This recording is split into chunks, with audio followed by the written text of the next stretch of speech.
Title: Manufacturing Victory, Electronic Field Trip.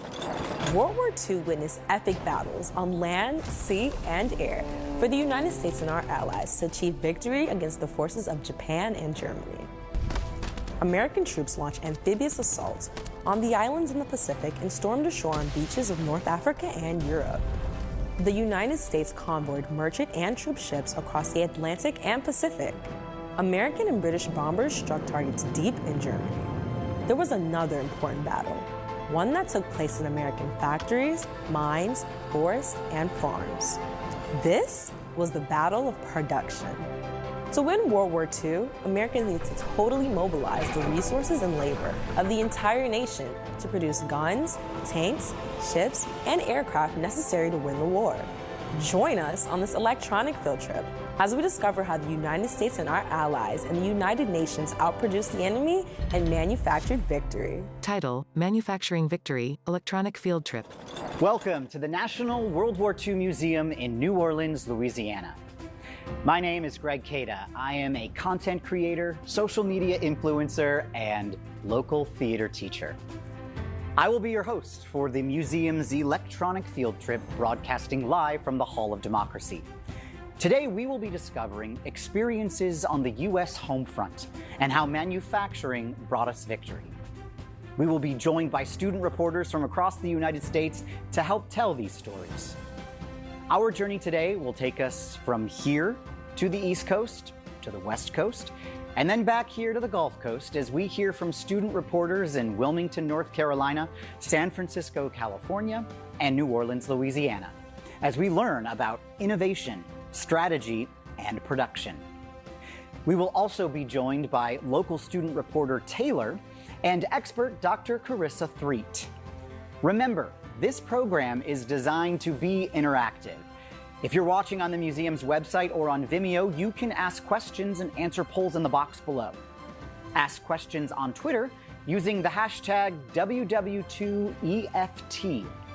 Dr. Threet and museum educators are standing by to answer. Take note of definitions on your screen and feel free to discuss new vocabulary with your classmates.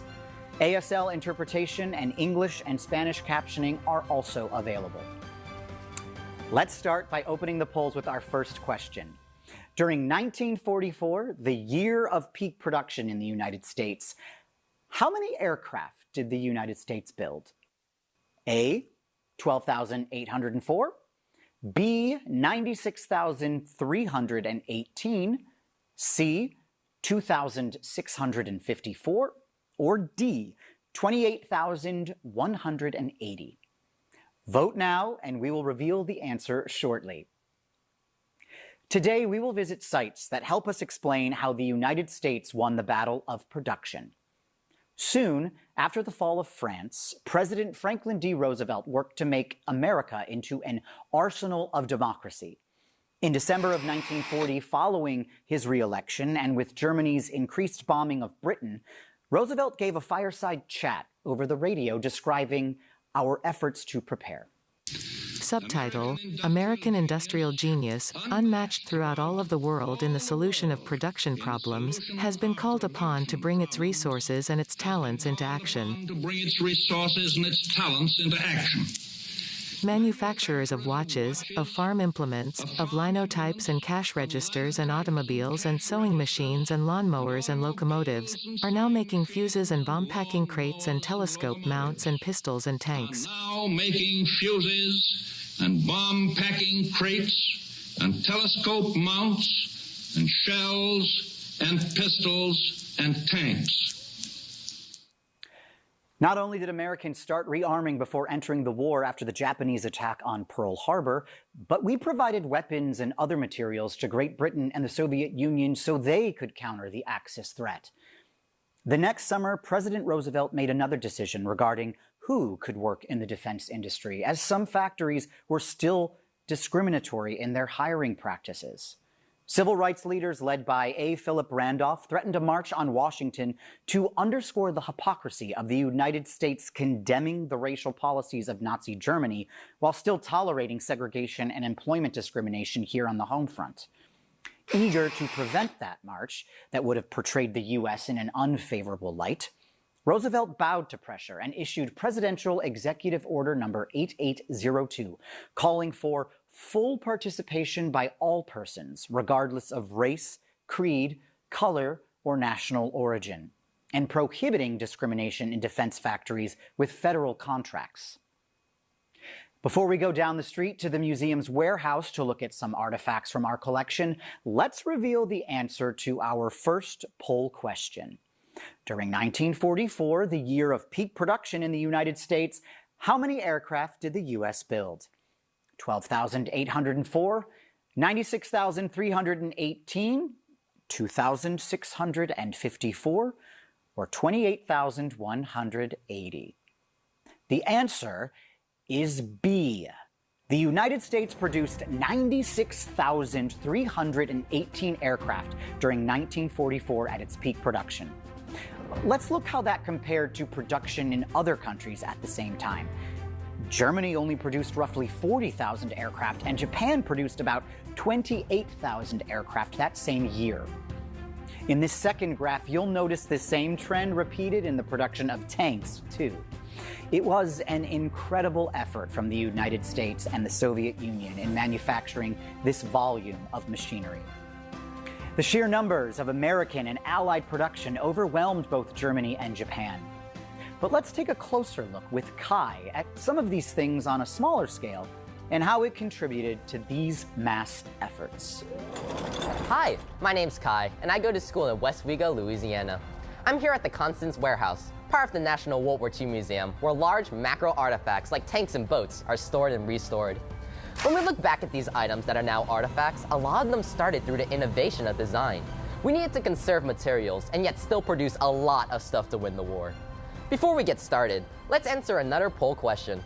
How much money did the United States federal government invest to build factories necessary for synthetic rubber production? Is it A, $750,000, B, $5.5 million, C, $100 million, or D, over $700 million? Vote now, and we'll revisit this question after talking to Josh Schick. What artifacts are we going to be looking at today, Josh? Kai, I think we're going to start talking about uniforms. Now, I've got a tanker jacket here. This is a type of overgarment that a tank crew would wear to stay warm. And when we talk about uniforms, we want to talk about volume for manufacturing. We had over 16 million men and women serving in our armed forces during World War II, and they all needed clothing. And they all needed a lot of clothing because these things really aren't meant to last for the entire war. You can really only expect a garment to last about 6 months. So you take all those people, every 6 months they're getting 1 or 2 sets of these. That is a lot of manufacturing just to clothe your army. That's a lot of uniforms. What was done here at the home front to ensure that enough were provided for the men at the front lines? Well, creating a uniform like this involves everything in production, from dye, for metal, for zippers, all the way back to farmland growing cotton or raising sheep, for wool and everything. And so you have to put all of those assets together, and conservation at every single point of that process is what makes manufacturing victory possible. Good farming techniques, good use of dye, patterns that reduce the amount of clothing and cloth that you need per garment because you're making millions and millions of them. I see. And what other innovations were key to victory in World War II? Key to victory is really just getting all these designs proper. You know, making sure that they're good for the soldiers on the front line, they're not wasteful from a manufacturing standpoint, and the people who are doing the manufacturing have the skills and abilities to make these materials. And what else did they need besides a jacket? Well, when you go to war, you need boots, you need food, you need clothing. Very important, you need a helmet. This is the American M1 helmet. We actually have this one painted as a Navy color, so Navy sailors would wear these helmets as well. And this is another one of those items that you have to manufacture them by the millions because they're so important, not just for stopping wounds, but for preventing head injury, just like riding your bike around. I gotcha. And something I've always noticed when watching Hollywood movies is the net that they have over the helmets. Is that based on reality or what? Yeah, it's a helmet net that you would actually use to affix little bits of camouflage or sticks or strips of cloth to sort of help break up the silhouette. So when you're fighting on the front lines, things that represent straight lines or curved things, they kind of stick out. And so that net helps you break up the shape and pattern, allowing you to blend in with your environment a little bit more. Fascinating. So how do we get all these helmets, supplies, and equipment out into the front lines? You know, one of the most important tools of World War II was the truck, a large cargo carrying capacity vehicle. So we've got all of this material. We make it in the United States and we somehow have to get it overseas on ships, and then we need to get it distributed to the people that need it. And trucks were a big way that that was done. Now, trucks are a huge innovative design as well, with special tires. They have to take up a whole bunch of rubber and synthetic production to create the tires. You have to create assembly lines that make reliable engines that can be worked on. And then you have to build a truck that is robust enough to survive in a very rough environment with constant use. Some of these trucks look pretty good for being so old. Do you guys restore or preserve them? We do restoration in this. So this is the museum's restoration facility right now. So we have about 12 vehicles in here, and we're constantly working on them, making sure the engines are proper, fixing any problems we have with really any part of them, sourcing parts, painting them, and setting their interpretation date, which is the date or the time period that the vehicle actually represents. So does that mean some of these work today? Every single one of them works. It's something that we take a lot of time making sure that we can do, and that allows us to keep the knowledge of how they actually operate, and we're able to demonstrate them for people. Wow. So does that mean we could fire one up right now? Oh, of course. Let's go. Wow, it seems like rubber was a really important part of manufacturing during the war.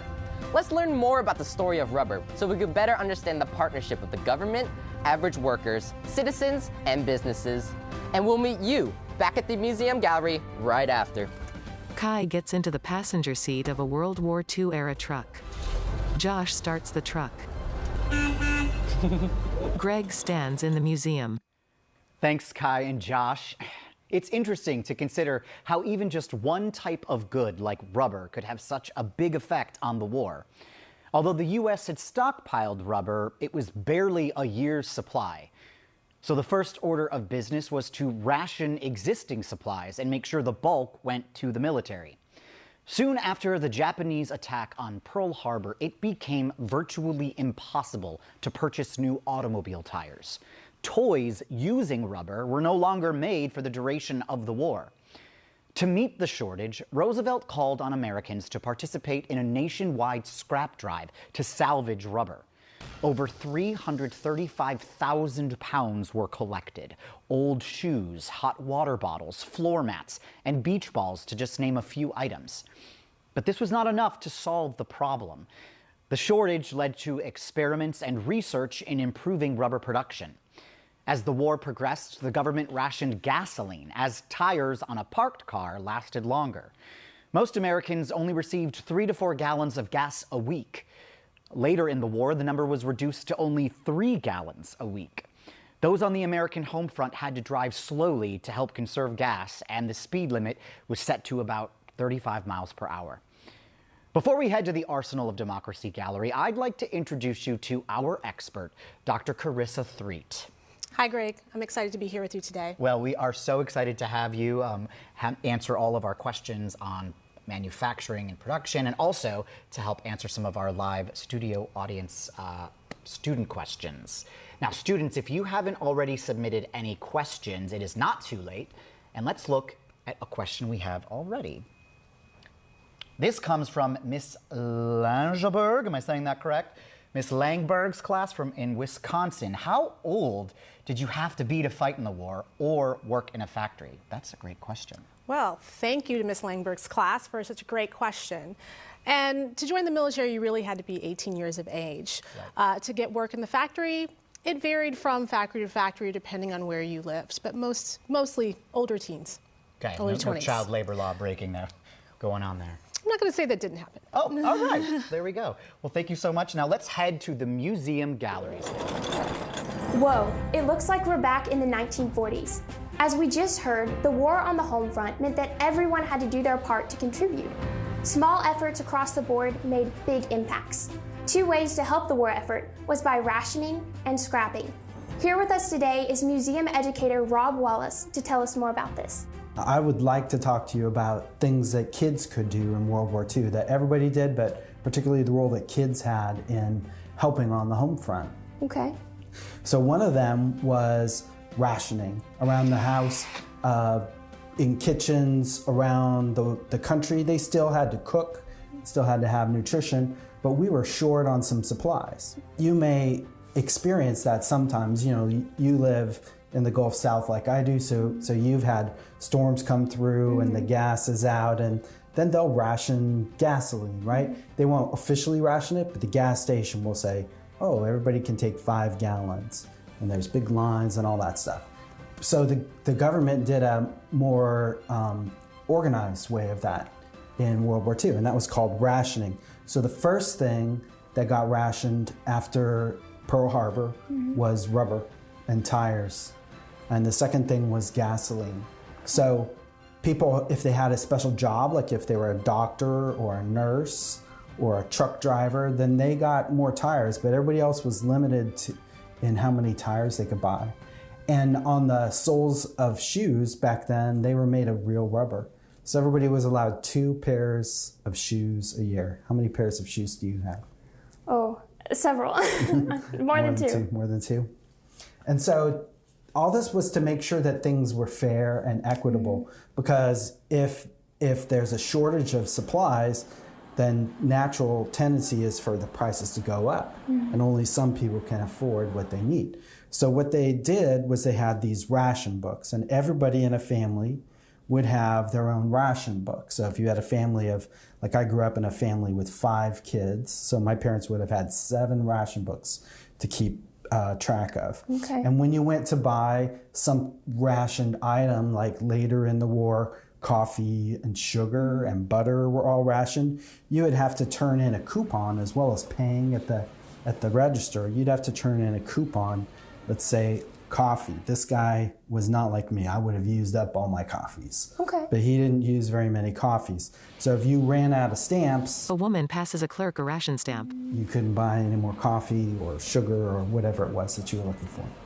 We're in a kitchen right now, and that maybe you'd like save certain things in your kitchen, and you see a lot of propaganda posters about that, and I was just wondering if you might explain that a bit more. Sure. So one thing they saved was fat from cooking. So they would have these little trays, these little, it looked almost like a coffee can on the stove, and it would have a little filter on the top, and after you fried something, you'd pour the grease into it.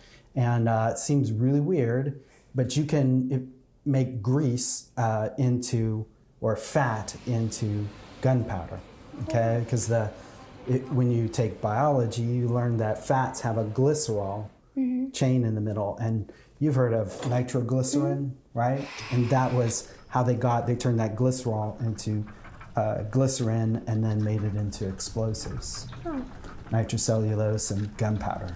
So kids would also, outside our kitchen, if you visit the museum, you'll see there's a red wagon, and kids would go around after school and they would collect what they call scrap back then. Today we would call it recycling. Okay, today. recycling. And so they would go around and they would collect newspapers and pieces of metal and cans, and they could be turned into usable materials. Wow.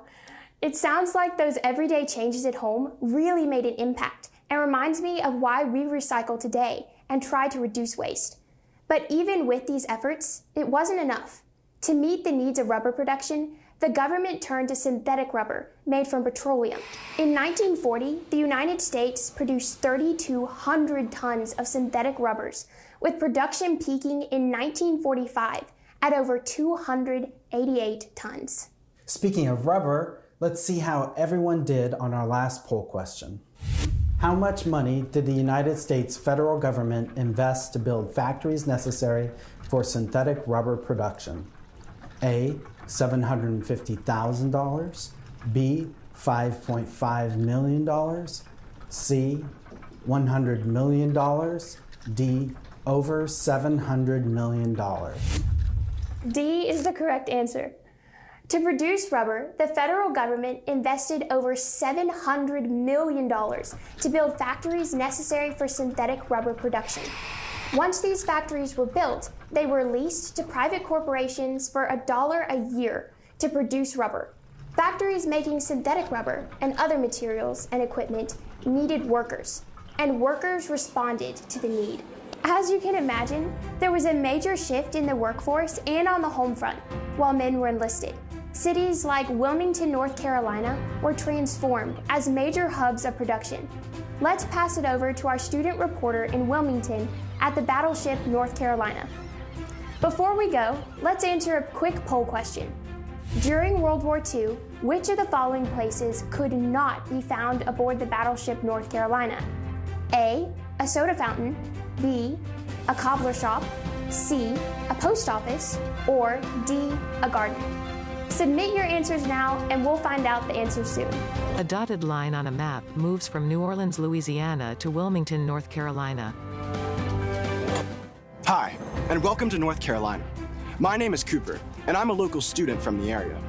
We're here at the Battleship, North Carolina, that was commissioned in 1941 and saw lots of combat action in the Pacific. Today, it's open to the public as a historical landmark and museum.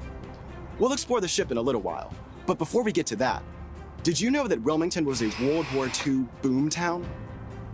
It was officially named the first World War II heritage city in the country. This national designation recognizes the many contributions of those on the home front who stepped into the workforce to support the war effort. Wilmington's largest employer, the North Carolina Shipbuilding Company, constructed 243 Liberty and Victory ships. We're going to take a deep dive into both Liberty and Victory ships in a bit, but first, we're going to visit another type of ship, a battleship. The Battleship North Carolina that you see right behind me was the first of the fast battleships. Let's go meet Destiny and Kim Sincox, who is the Museum Services Director at the Battleship North Carolina, who can tell us more about this amazing vessel and show us around. I'll see you up there in a bit. Thanks, Cooper. The Battleship North Carolina is incredible. I'm excited to explore it with you both. Kim, what exactly is a battleship and what were they designed for? Well, for any nation's Navy, battleships were the largest vessel they had. Largest vessel with the most guns, designed to slug it out with the largest ships of opposing navies. I heard that the USS North Carolina was constructed in the Brooklyn Navy Yard. When did they start to work on this ship, and how many people did it take to build? They started building the ship on Navy Day, which was October 27, 1937. It was called both the Brooklyn Navy Yard and the New York Navy Yard. And there were some 10,000 people who worked there. Great jobs during the Depression. Now, at that time, the women there were no women helping to build the battleship. So as the war progresses, by the end of, say, 1944, in January of 45, at the peak of building, they had 71,000 people there. And they had started hiring women as riveters and other kinds of jobs in August of 1942. So by about 1945, there were over 4,600 women working at that Navy Yard, and they were the highest paid women. But by the end of the war, all the women are being laid off because the men are coming home. What was innovative about the Battleship North Carolina? There were so many innovations, so I don't want to just bore all the students watching this. But also there was radar, which was hugely important. So with radar, it allows you to see, especially at night, but also over distances. So radar is sending out little radio signals very quickly. And as those signals go out, as they come up against things like metal, they send back an echo. And that echo will tell us how large the thing is, how far away it is, and what direction it's going in. Very important. So the radar on the ship works with the ship's computers. Yes, we had mechanical analog computers. They're made up of gears and rods, and they're solving trigonometry equations. Because what do they have to solve? Well, we've got the ship's movements, we've got the target ship's movements or an aircraft. The Earth is turning. And what about the wind? What's the direction of the wind? And how fast is the wind blowing? How many times do we use the gun barrel? It's just this huge math equation. It's just amazing what the computers can do. Wow, that technology is just fascinating. And obviously there's a lot of steel behind us, and a lot of steel must have been used in the construction of the ship. Can you tell us more about these materials and how they were used? Sure. According to the naval treaties we had agreed to, battleships weren't supposed to weigh more than 35,000 tons. And one of the things I find really fascinating in terms of how they use the steel were these decks. So for instance, the deck we're standing on is called the bomb deck, and it's 1.5 inches thick. This is designed so that if we have a projectile or bomb coming in, when it hits this deck, it's enough just to, they want to detonate it, right? Set it off. Now it's going to go down through this deck down below where most of the daily life stuff is. And it occurred to me one day, why is the daily life space mostly on the deck below? It's because the floor on that deck is 5 inches thick. And that is so much armor. So what they're hoping is this deck will set off the bomb. It's going to explode there in all the daily life spaces, but it will not go below that 5-inch armor. And then the next deck down is just 3/4 of an inch thick. And it's called the splinter deck. So that's just to help stop some of the bigger splinters. So all the vitals, your magazines, the engine rooms, the computer rooms, all that kind of important stuff, radio room, the coding room, all that is way down below and hopefully protected. Now, we already discussed women helping to construct battleships in New York, but did any women actually serve on the Battleship North Carolina in World War II? As it turns out, women, of course, were not on this ship, and women did not serve on combatant ships until 1994 when the first women went on the carrier Dwight D. Eisenhower. And there is a submarine North Carolina today, and she just got her first women officers and stuff in 2022. Wow. So very recently. So it's been a recent thing. I mean, not that women weren't in harm's way, mind you, but they weren't on combatant ships.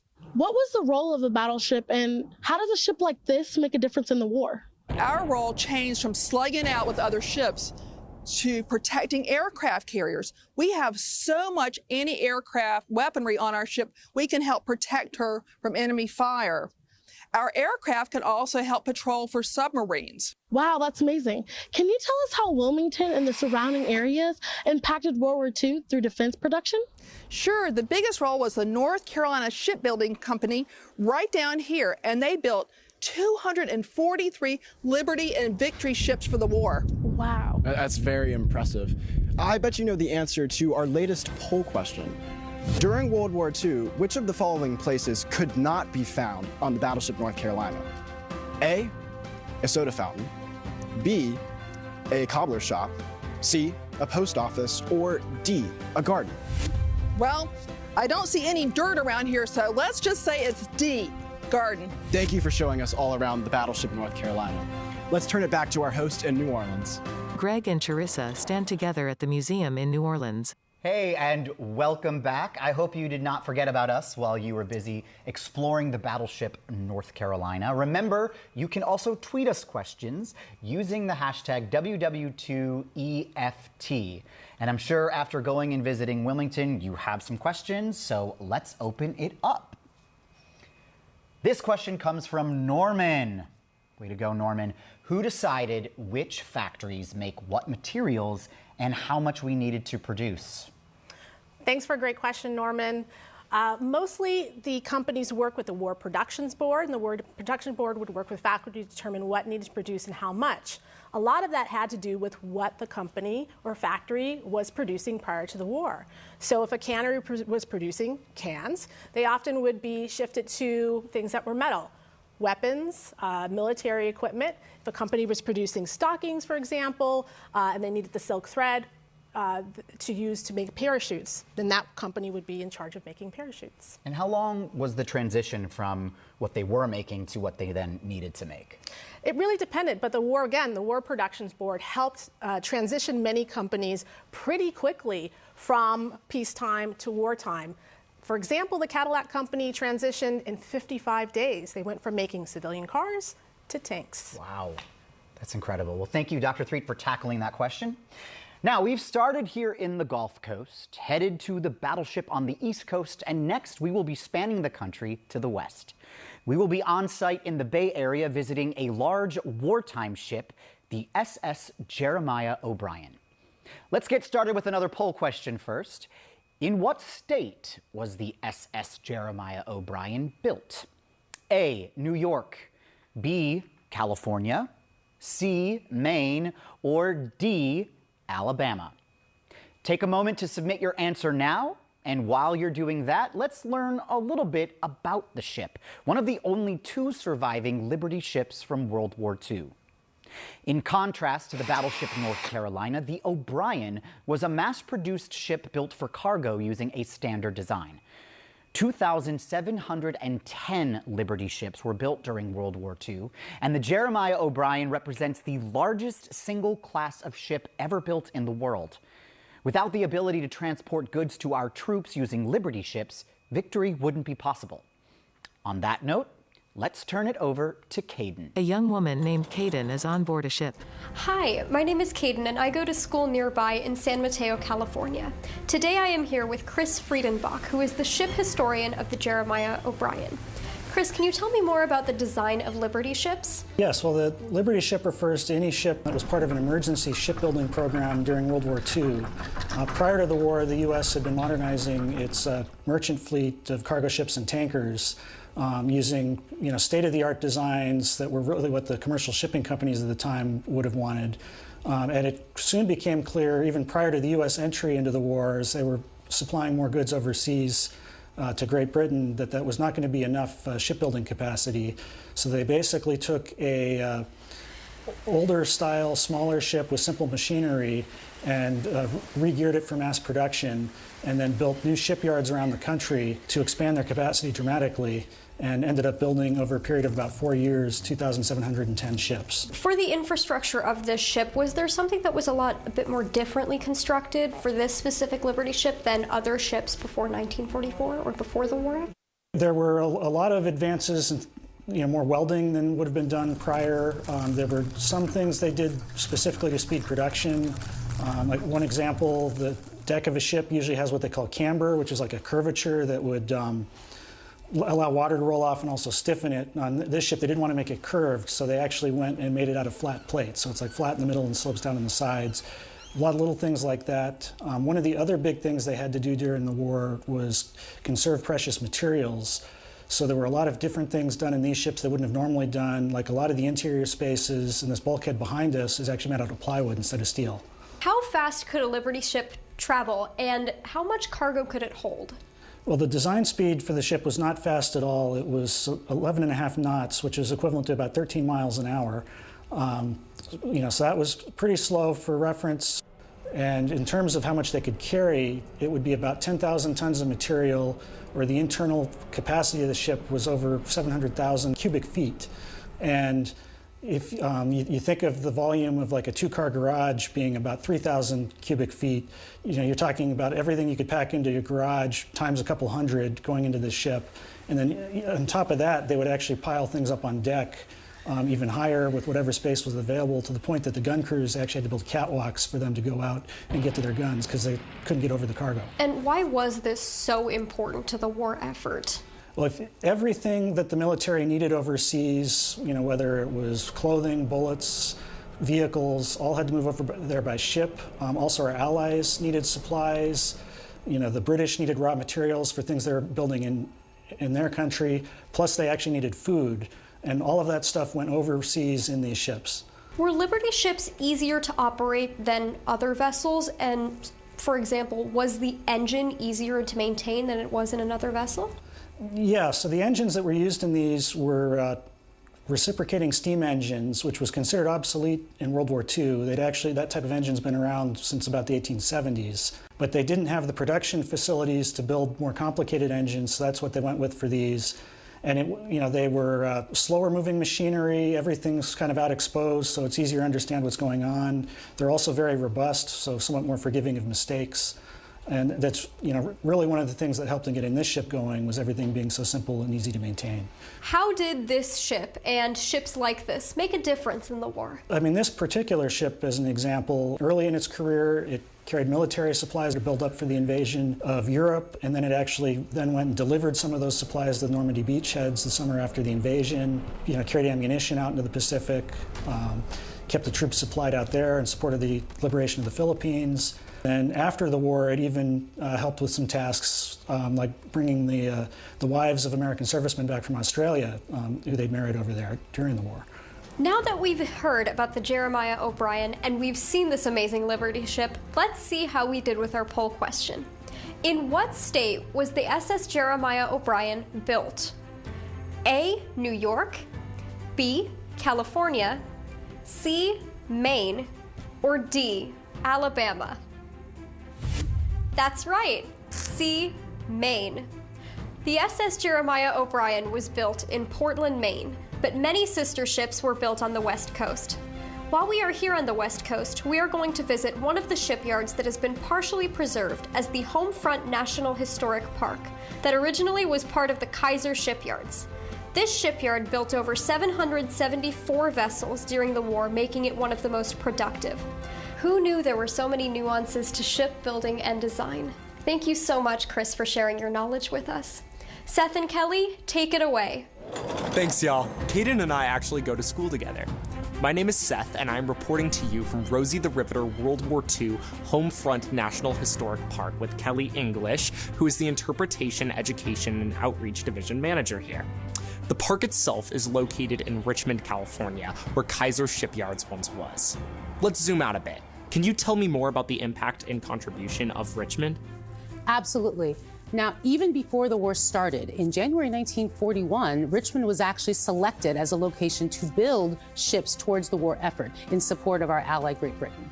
And so Richmond was an important location because of 4 different factors. Number one, it had a nice deep water port, which is important when you're trying to get ships in and out. Number two, it was the terminus of 3 major railroad lines. So it was really easy to bring supplies in and then out as well. Number 3, there was a lot of available land in this area, yet also, number 4, there was a large workforce already in the Greater Bay Area who would be able to work in those shipyards. So Richmond was a boomtown during the war. It started off with a smallish population of roughly 20,000 people and then swelled to over 130,000 people. And at one point, those shipyards, there were 14 different shipyards in the Bay Area, and Henry Kaiser had 4 of them at which he employed 90,000 people at its peak. Yeah. Wow. Yeah, if I did my math right, I think that's over 6 times the original population of 20,000 to increase to 130. That's insane. Yep. How is Richmond able to accommodate all of these people? Well, space was at a premium, and folks did the best they could. It was really difficult to find housing, even though the government did actually build some housing during the war, some of which is still around today, believe it or not. It was tight. People were living and sleeping in all kinds of crazy conditions. We have a lot of our oral histories from some of our Rosies who say that they would actually not just share an apartment with someone, but share a bed where they, one of them would work the nighttime shift and the other one would work the daytime shift, and they would sleep in the bed in between and never see each other. So it was really crowded, and that had a lot of impact on the way of life here in Richmond. But overall, there were a lot of people, there was a lot of stuff going on, and there were a lot of really cool resources that developed as a result of all of those people and all of those needs during the war years. Awesome. That's amazing information. Henry Kaiser was an innovator in terms of how his shipyard produced Liberty ships. Could you explain the production line techniques and how all that worked? Absolutely. So Henry J. Kaiser didn't have a shipbuilding background himself at all. He was a businessman, and he was really focused on finding efficiencies. And so one of the places he figured out how to do that was by he was one of the early pioneers of prefabrication techniques. So he would assemble a lot of folks, and with a lot of materials being able to come into the shipyards, they would essentially put smaller pieces together and then assemble those bigger assembled pieces together. And so this whole it's sort of like taking Legos and making smaller pieces of sizes of Legos and then using those bigger pieces to put together to make the big Lego build, for those of you that like to build Legos. And so that was a way of really building ships and constructing them that was different than the traditional method, and it was incredibly efficient. So much so that they were actually able to assemble an entire ship, the Robert Peary, in literally 4.5 days, which was unheard of. And so they were able to crank out ships. I think they used to say 10 down the ways in 30 days, and they put ships out at an amazing rate during the war. It's my understanding that there were lots of women who learned how to weld during this time. How does welding work? Yes. In fact, Rosie the Riveter gets a lot of press and a lot. She's well known for riveting. But and to be fair, though, there was a lot of riveting that happened during the war, but it was not necessarily on the West Coast. Riveting was done more in helping to assemble planes, and you can think of riveting as sort of like a gigantic drill with some gigantic screws, and it's kind of that way of attaching pieces of metal together, which makes sense for planes. But when you're talking about ships, then you really need to think about having a watertight seal. And so I'd like to think of welding as kind of a combination between sewing and gluing, where you're kind of sewing with this hot metal that you're using to kind of glue and sew pieces of metal together. One of our Rosies like to describe it as like creating an embroidery in metal. And in fact, home front workers who were welders used to say that you could tell the difference between the way that women would weld versus the way that men would weld, because women really did approach it the same way that they had approached sewing, which, you know, at that time, a lot of women still made their own clothes, and they were really, really skilled. And so they were very, very methodical and diligent, and there was a lot of really smooth uniform welds, which is important because you don't want to have a gap in that metal when you were out there on a ship on the water. Earlier, we talked about unions. I've heard that Henry Kaiser actually had a positive relationship with the labor union. He was a pioneer in terms of providing health insurance for employees even. Can you tell me more about who else worked at these shipyards? Was it a diverse workforce? Absolutely, but it's complicated. Henry J. Kaiser actually recruited in the Deep South and brought lots and lots of workers from southern states out here to the West. There was actually a little bit of an effort to shift some of the manufacturing emphasis from the East Coast to the West Coast. And so in addition to the folks who already lived here, there were lots of folks coming up from the South. And so that resulted in a very ethnically diverse workforce of both men and women of many different races, and it was the 1940s. And so at the beginning of the war, there was some reluctance for, say, some of the unions to hire women as well as African Americans, and there was a reluctance of some of those groups of people to work with each other at the beginning. So some of those pictures that we see that we love now of a hugely diverse workforce where everyone is lined up together, those were really taken more towards the end of the war because it took a couple years for all of those folks to get used to working with each other in situations that they just hadn't been in before. Having an integrated workforce was really new for a lot of folks, and it took a lot of effort and a lot of work on their part to navigate those interactions to get to the point where they were truly working well together by the end of the war. Yeah, it really sounds like it was such an unprecedented time to have such a diversified workforce. Due to the desperate need for workers, a number of employment barriers fell and the workforce diversified during this time. Despite this, women, African American, and Mexican American workers still struggled with discrimination by a number of employers and unions. Women were often entering new trades and positions, but both businesses and organized labor often segregated them. There were labor fears that women working would depress the wages of male workers, and unfortunately, wage discrimination was still legal during this time. African Americans continued to face discrimination even when they left the South to flock to other areas of the country, including the North and out West. Can you tell me more about the influence of Rosies at shipyards like Kaiser and even nationally, but also their duty and difficulty in holding down two jobs, one in the defense industry and the other at home? Can you tell me more about the childcare centers that Kaiser offered? Sure, absolutely. But first, let me also say that not every woman's experience during the home front years was the same. And that's the thing. The Rosie the Riveter framework is sort of the middle-class white woman's experience. And that's the experience of having been at home and then going to work and needing someone to take care of your child. However, women of color, as well as women of lower socioeconomic status, had been working outside the home for generations. And they ended up getting different opportunities than they'd had before. There's one of my favorite quotes from one of our Rosies says, "It was Hitler that got us out of the white man's kitchen."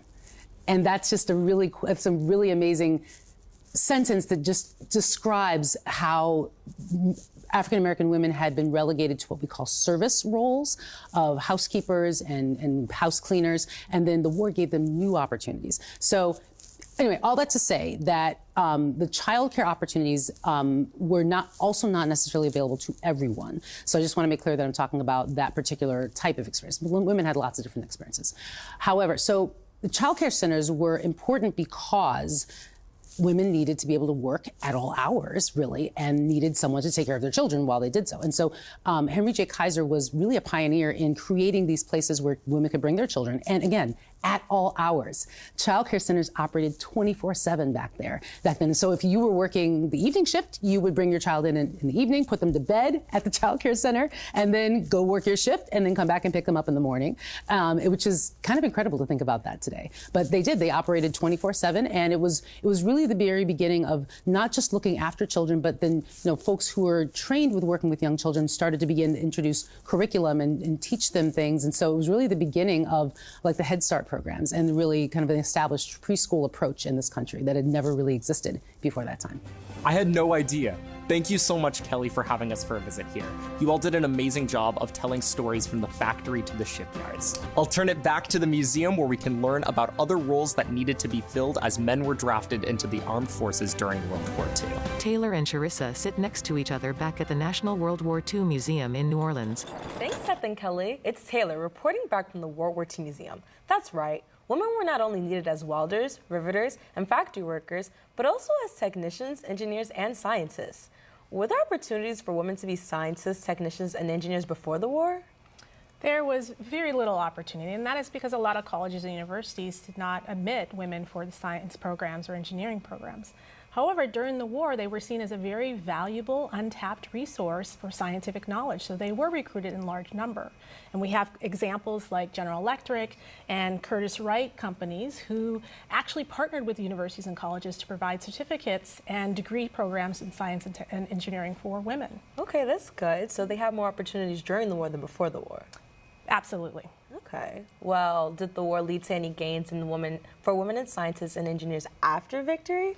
Unfortunately, most of the gains for women in science and engineering was brief and short during World War II. And that is because a lot of companies and a lot of schools were still reluctant to hire women or to admit women for science and engineering, and they were really focused on providing men with jobs and access to education in both those fields as well. Okay, that's really unfortunate, but well, I do have one more question. What type of manufacturing work did women of color do during the war, and did they face challenges and prejudice working? Well, women of color did all types of manufacturing work, some of the things that we've talked about today, riveting, technicians, floor shop work, and they were doing them in large number. For example, 1 million African Americans worked in some type of paid workforce during World War II, and of that, 600,000 of them were African American women. However, they were often regulated to lower paying jobs, regardless of their skills or their training. And in some cases, they still face discrimination at work. In some cases, people refused to work with them, or they were often passed over for promotion to supervisory positions or higher paying positions as well. So not too much change during this. Not too much change, but the exciting thing is there were a lot of openings for women of color. So they were doing work that they had not been allowed to do prior to the Second World War. That's good to hear. Yes. Well, thank you, Dr. Cree, for answering my questions. Now let's take a look at some questions from our live student audience. How long did it take to get materials from the U.S. to Europe or the Pacific?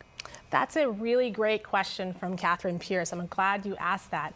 And it really depended. Some materials were shipped or ferried across the Atlantic Ocean, including actual warplanes. A lot of materials that were needed for the war, including foodstuff, was shipped via ships. So across the Atlantic or across the Pacific could take several days to several weeks. So it really depended on which route they were going and what the goods were that needed to be shipped. Oh, well, thanks for shedding some light on some of these important aspects of the war and the many ways women and minorities contributed to manufacturing efforts. Greg, where are we going next? Thank you, Taylor, for joining us today.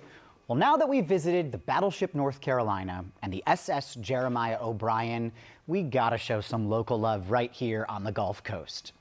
You know, we often get asked why the National World War II Museum is located in New Orleans. And the short answer to that is because of Andrew Higgins and his business, Higgins Industries, who designed and built another integral vessel during World War II.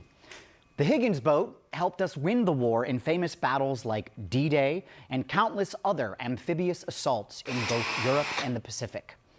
We often think of manufacturing as production, but there's a lot that goes into it before we can even think about a physical product. Dr. Threet, I see you have a model here of one of the Higgins boats from our museum education collection. Can you tell us a little bit about what was so innovative with this design? Yes, this is the Higgins boat that was designed in 1926 by Andrew Higgins. It was originally called the Eureka, and what is really innovative about this boat is the way in which it was designed. It was designed sort of as a barge. It had a bill here that made it easily to navigate shallow water, but it also had this ramp at the back, so it could also easily get up onto the riverbank or to beachheads and unload their cargo. In some cases, that would include a platoon of 36 men or other war materials. This really made a huge advantage for the Allied powers over the Axis. Wow, and we were talking, off camera a little bit about the sides you were saying were actually also built out of plywood?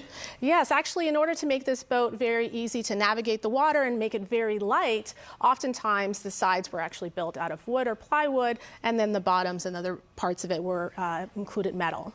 Okay. So once Higgins got the proof of concept designed and approved, he needed a workforce to make these boats. He hired a diverse workforce that included large numbers of African American and women workers to bring his designs to life. These social changes with gender and race came alongside the innovations in design and production. Now, I see you have another item to show us. What do we got here? This very strange looking item is known as a life belt. And these life belts were often used by troops landing on the beachhead and amphibious troops. It was often worn around the chest area or under the arms. It could be inflated. There could be 2 carbon dioxide canisters at the back here, and they could be pressed and inflate the life belt to keep people afloat. And if that wasn't possible, they had these 2 tubes at the back that could be used to inflate the belt as well. What's really interesting about this belt is it's a great example of the ways in which manufacturing was a kind of total war effort. There were many companies in the U.S. that made this belt. This one in particular was made by the Firestone Company, so it was really all hands on deck for several different companies participating in building materials for the war. Well, and clearly the innovations made in design and production didn't stop after the war, because this is definitely not what a life vest looks like Definitely today. not. Well, for our students watching, if you are interested in learning more about Higgins, please check out the National World War II Museum Flip channel or browse our oral history collection. Dr. Threet, thank you so much for coming and showing us all of these artifacts and for answering all of the student questions. But before you go, we do have one more. If you could help us out with that, please. This one comes from Doris Place. Doris is a 5th grader. We love Doris. Okay, how did they feed everyone on these ships? All right, Doris. Doris, that is a very great question that you asked.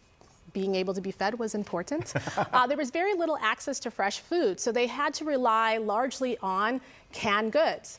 Canned fruits, canned vegetables, canned meats as well. Occasionally when they could get provisions of fresh food, they would take those on as well, but they really relied on the cooks in the mess halls to make something delicious and nutritional for the soldiers in the boats with what they had on hand.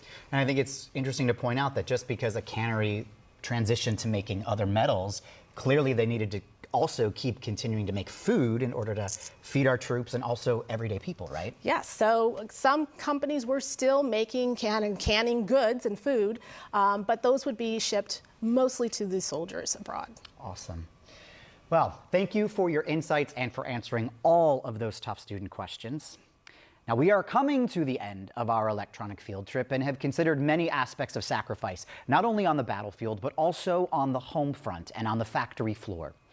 Many war workers died on the factory floor, in shipyards and in mines. 75,000 American industrial workers died or were permanently disabled by workplace accidents. The monetary cost of war was astronomical as well. I mean, consider every ship, tank, plane, uniform, medication, and meal that was needed by the GIs fighting the war. Everyday Americans contributed to the war effort by scrapping, buying war bonds and stamps, rationing food and goods, and even paying income taxes. The advent of new technologies and the pace of production proved crucial to securing victory in World War II. But the battle for production transformed American society and the wider world. The ability to mass produce penicillin dramatically reduced the deaths from infection during and after the war. Radar proved instrumental during the war for military aviation and transformed post-war civil aviation. Builders, which had pioneered in using prefabricated construction techniques to construct housing for war workers, used these methods to build whole communities after victory. And World War II saw the advent of the first computer, massive machines that had only a fraction of computing power of even the cell phone in your pocket. Our world today has truly been shaped by the advancements and challenges faced in the workplace during World War II and the innovations in design and technology by those on the home front. Thank you, Dr. Threet, for your expertise today. We also want to thank all of our filming partners, including the SS Jeremiah O'Brien, Rosie the Riveter National Historic Park, and the Battleship North Carolina. And a special shout out to Taylor for joining us live, and all of our incredible student reporters who helped us on this journey, and to students who chimed in with your questions. Finally, we would like to thank the Union Pacific Foundation, the Dale E. and Janice Davis Johnston Family Foundation, Peter and Mary Foss, Dow Chemical, Stevens Incorporated, and Terrence Smolev for their generous support of this program. Don't forget to tell us your thoughts on our electronic field trip by filling out the survey in the box below. And be sure to test your knowledge on manufacturing during World War II with our new e-learning interactive. From the National World War II Museum, I'm Greg Cada, and thanks for watching. Manufacturing Victory Electronic Field Trip. Scan the QR code for more resources. Generous support provided by Union Pacific Foundation, the Dale E. and Janice Davis Johnston Family Foundation, Peter and Mary Foss, Dow Chemical, Stevens Inc., and Terrence Smolev. Closing credits, host, Greg Cada, expert doctor, Charissa Threat. Student reporters, Destiny Batts, Cooper Harrett, Hope Houston, Caden Judge, Kai Loon Win, Seth Winefield and Taylor Williams. Producer, Melissa Tran, the National World War II Museum. Consultant/writers, Drive, G. Kurt Peeler and Melissa Tran, the National World War II Museum. Edited by Stephen Burke and Jeremy Burson, the National World War II Museum. Set design by George Johnson and Destiny Gorham, the National World War II Museum 2023.